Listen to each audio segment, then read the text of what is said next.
ابن مسعود رضی اللہ عنہ فرماتے ہیں کہ مجھے بہت نفرت اس آدمی جو دین دنیا کے دونوں بیکار ہو، نہ کوئی دین کا کام کرے نہ دنیا کا کام، فراغت ایسے ہی بس فٹ بال دیکھتے رہے، جیسے آج کل ماحول بن گیا ہے نا فٹ بال کا۔ فٹ بال بھی کیسا فٹ بال، کل کا جو حالات دیکھو ذرا، یہ اسلام کے ساتھ مذاق ہے، اسلام کے ساتھ مذاق ہے۔ ایک آدمی گناہ کرتا ہے نا تو اتنا خطرناک نہیں ہے گناہ کرنا۔ ایک آدمی نماز چھوڑ دے، بات آگے اس لیے میں کہہ رہا ہوں، ایک آدمی نماز چھوڑ دے تو کافر نہیں ہوگا، گناہ ہے اس کو بہت بڑا، نماز کا انکار کر دے تو کافر ہو جائے گا۔ اسے حکیم امت رحمۃ اللہ علیہ فرماتے تھے، بہت اچھی بات فرمائی کہ داعی کو بہت احتیاط کرنی چاہیے، ایسا نہ ہو ایک مسلمان فاسق ہے آپ کی دعوت سے کافر بن جائے۔ کیا مطلب؟ آپ نے کسی ایسے آدمی کو کہا نماز کے لیے، اس کا ایمان بالکل لیول پر ہے، ہو سکتا ہے کوئی جملہ بول دے، بھائی چلا نماز پڑھ لو، کہا نہیں پڑھتا میں، جا۔ پہلے تو فاسق تھا نماز نہ پڑھنے والا، آپ نے اس کو کافر بنا دیا۔ داعی کے لیے بہت شرائط ہے، علماء نے داعی کی شرائط لکھے، داعی کیسا ہونا چاہیے، اس کا علم کیا ہو، اس کا تقویٰ کیا ہو، اس کے اندر کی کڑھن کیا ہو، کیسے وہ وقت کے حالات کو، نزاکت کو دیکھے، سوچے سمجھے، کس وقت دعوت دینی، ہر وقت دعوت نہیں۔ تو فرماتے ہیں کہ اس کو مسلمان فاسق رہنے دو، کافر نہ بناؤ۔ تو ایک آدمی نماز نہ پڑھے تو کافر نہیں، گنہ گار ہے، نماز کا مذاق اڑا دے تو کافر ہے۔ علماء نے لکھا دین کے کسی شعبوں کا مذاق کفر تک پہنچا دیتا ہے۔ علماء نے سوء خاتمہ کے اسباب لکھ کے کس سے آدمی کا ایمان ختم ہو جاتا ہے، اس میں یہ ہیں کہ آدمی دین کا یا کسی سنت کا مذاق اڑا دے، اس پر خطرہ ہے کہ ایمان چھن جائے گا، ایمان چھن جائے گا۔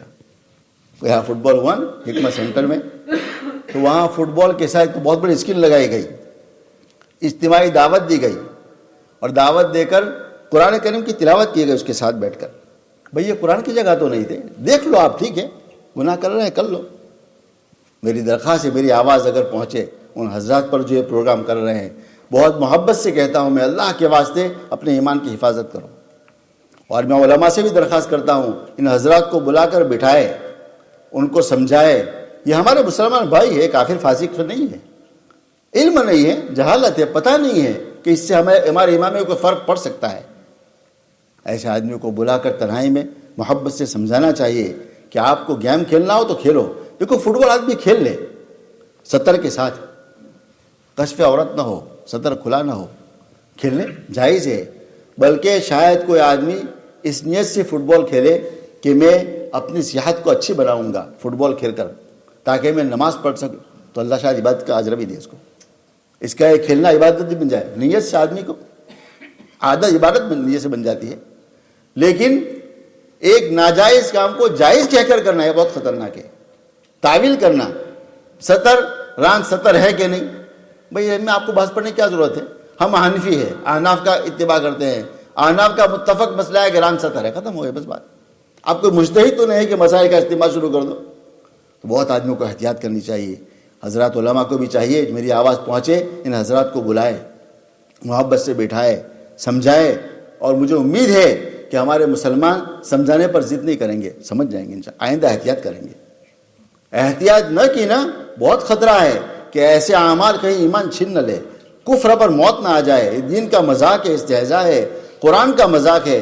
ہم غیروں کو تو روتے ہیں، غیروں کا ہم روتے ہیں کہ غیر مسلم قرآن کو جلاتا ہے، داڑھی کا استہزاء کرتا ہے، پردوں کا استہزاء کرتا ہے۔ ہم مسلمان کیا کر رہے ہیں؟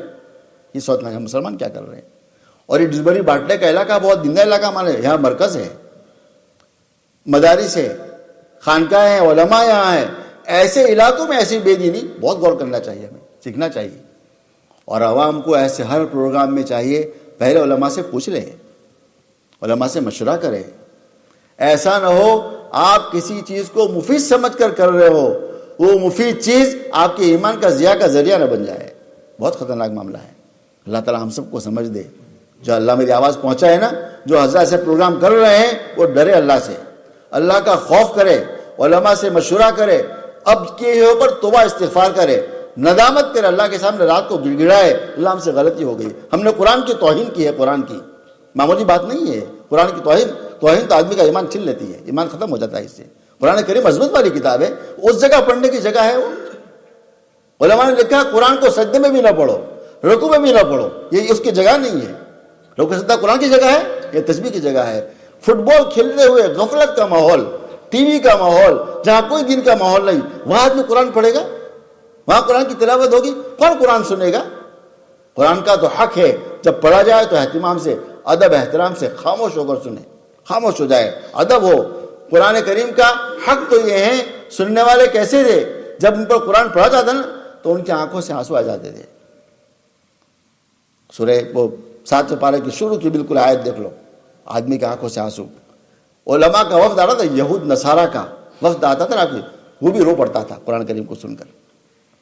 قرآن تو ایسی کتاب ہے، تو قرآن ایسی کتاب ہے جس میں آدمی کا دل ڈر جائے۔ ادب احترام ہمارے معاشرے میں بچپن سے اللہ نے ہم جو معاشرے میں پڑھے نا ہند پاک میں، وہاں بچپن سے ماحول ہے قرآن کریم کے ادب کا، ہر بچہ ادب کرتا ہے۔ اب دیکھو ہمارا یہ معاشرہ ہے ایک طرف کا کہ جہاں قرآن کریم کا اتنا ادب تھا، کبھی کوئی گر جائے قرآن اتفاق سے تو لوگ رو پڑتے تھے کہ ہم سے قرآن گر گیا، اٹھاتے تھے، اپنے بوسا دیتے تھے، سر پر لگاتے تھے، پھر رکھتے تھے۔ فتوا پوچھے ہیں لوگوں نے، قرآن گر جائے تو ہم صدقہ دیں، توبہ کریں، ہمارا ایمان میں خطرہ، گر گیا اچانک بھول سے، اس وقت لوگ ایسے فتوے پوچھتے تھے۔ کتنی اہمیت تھی قرآن کریم کی عظمت کی۔ اور ایک زمانہ یہ آ گیا کہ فٹ بال کے میدان میں اور ایسے میدان میں غفلت کا میدان ہے، وہاں قرآن کریم کی تلاوت ہو رہی ہے، اور افسوس ہے، افسوس، صد افسوس، ایسے پروگراموں میں علماء شرکت کریں جو کفر از کعبہ برخیزد کجا مانت مسلمانی۔ علماء کو تو اور ڈرنا چاہیے۔ علماء نے لکھا علماء کو ہر جائز کام بھی نہیں کرنا چاہیے، ہر جائز کام بھی نہیں کرنا چاہیے جس سے عوام حجت پکڑے۔ علماء کو اچھا کام کرنے بھی نہیں چاہیے۔ یہ کوئی دعوت کا میدان نہیں کہ فٹ بال کھلا کے ہم دعوت پیش کریں، کبھی نہیں ہو سکتا۔ آدمی کو بہت احتیاط، اللہ پاک ہم سب کو عمل کی توفیق عطا فرما دے۔ ایک مسئلہ بھی سن لو۔